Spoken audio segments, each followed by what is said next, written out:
Olá pessoal, meu nome é Rafael Silva, eu sou bacharel, mestre e doutorando na área de letras clássicas pela UFMG e, para quem não sabe, também licenciando.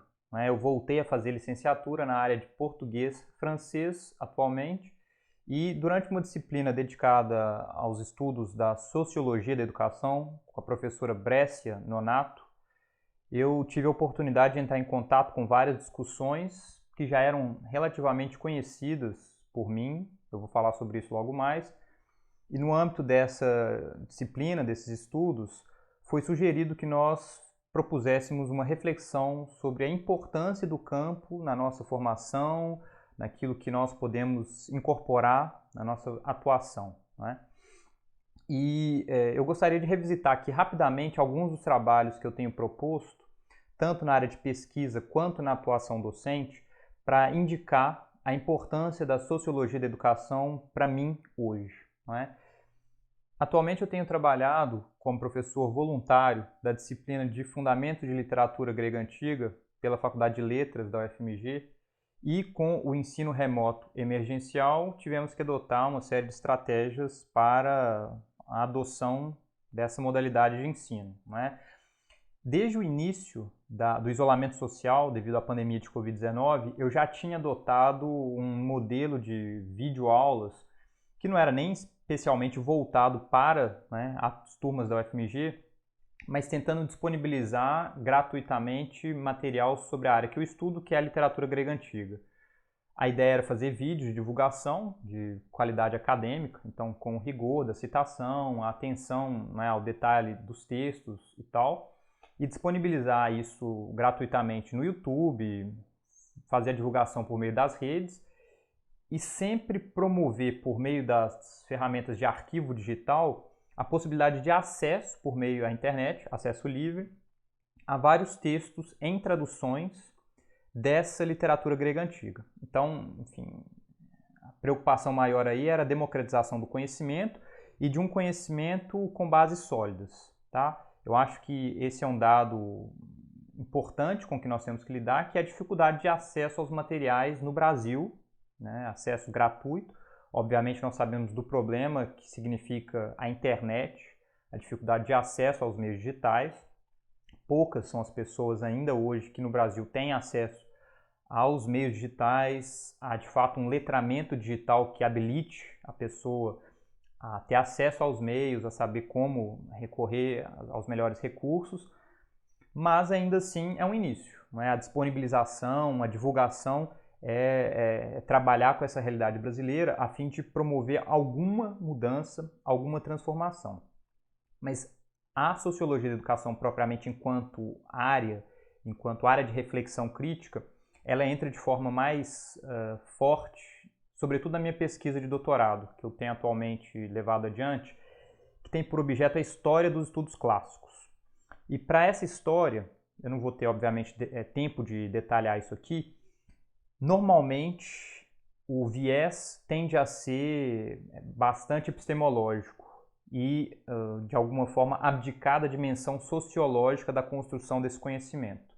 O que eu tenho pensado é como escrever uma história dos estudos clássicos que dê a ver, ao mesmo tempo, quem produz esses conhecimentos, em que contexto histórico, para quem, pensando em grupos sociais, em interesses de grupos sociais, e nesse sentido os trabalhos de Bourdieu, mas mesmo, né, o Passeron, que escreve com ele, mas mesmo o de Paulo Freire, por exemplo, né, pensando ali a educação em seu contexto, são para mim fundamentais, e eu tenho tentado indicar isso em trabalhos recentes. Tá? Eu apresentei recentemente lá no Laboratório de Estudos Clássicos na Universidade Federal Fluminense um trabalho, eu vou colocar o link aqui em cima para quem tiver interesse em conferir, em que eu falo sobre estudos clássicos no Brasil e coloco a pergunta, um presente do passado?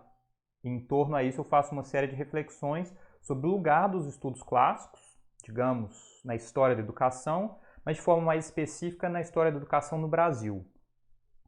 E num outro evento que aconteceu na Universidade do Amazonas, eu falei sobre a história dos estudos clássicos de modo mais geral. A perspectiva é obviamente eurocêntrica, porque boa parte dessa história se dá no que hoje a gente entende por Europa, e lá eu propus uma palestra com o título de Por uma outra história dos estudos clássicos. Uma outra, não apenas no sentido de que uma a mais, né, da ordem de uma adição, mas também da ordem de uma alternativa. Pensar diferentemente a história dos estudos clássicos e, a meu ver, essa preocupação sociológica ela é fundamental para esse pensar diferentemente.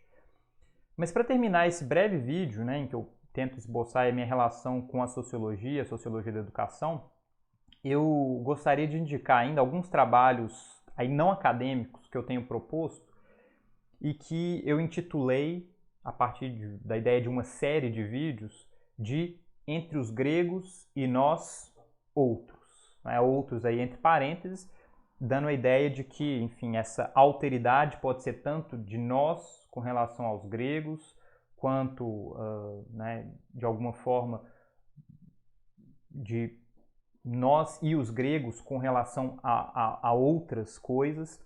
Enfim, então, questionando quem somos nós, quem são esses gregos e quais as relações possíveis de se estabelecer entre uns e outros, tentando de alguma forma propor um debate sobre os estudos clássicos e a reflexão possível acerca da sociedade brasileira contemporânea.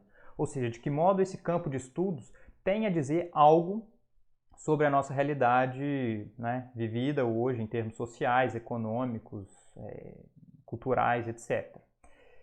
Eu indico aqui desses vídeos que eu intitulei de Os 300 do Brasil e a Revolta dos Messênios de Minnesota, em que eu faço aí uma relação entre esses dois eventos, né, aquela manifestação dos 300 do Brasil, que aconteceu contra o STF, né, e a revolta lá em Minnesota, mas nos Estados Unidos como um todo, trazendo para a cena a questão racial, tá?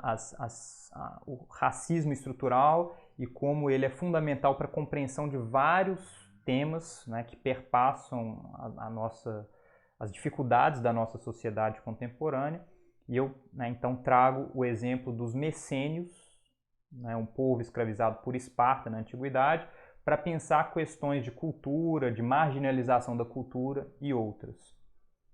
E um último, né, para encerrar aqui esse vídeo, que já ficou longo demais, eu peço desculpas, eu faço menção ainda a Antígona e o Brasil de 2020, do luto à luta, em que, por meio a referência a essa figura mitológica importante, que é a Antígona, a partir da tragédia de Sófocles, eu me proponho a pensar questões de gênero, né, da luta pelo reconhecimento, da luta pela igualdade e a partir do exemplo deixado por Antígona, que pode ser colocado em comparação com inúmeros outros, tá, que nós vemos na luta cotidiana de várias mulheres, e a gente pode pensar em várias outras categorias marginalizadas, como, por exemplo, homossexuais, transexuais e outros, que têm que enfrentar diariamente a morte. Né? Eu faço a comparação mais explicitamente entre a Marielle Franco, que perdeu a vida na sua luta política, e a Antígona, que da mesma forma perdeu a vida por afirmar as suas convicções contra aquelas dos poderosos de seu tempo. Então é isso, eu espero que o vídeo tenha sido interessante para apresentar algumas questões sobre a sociologia da educação à luz do meu percurso no campo dos estudos clássicos. Agradeço muito quem acompanhou até aqui, um forte abraço e até a próxima. Tchau, tchau.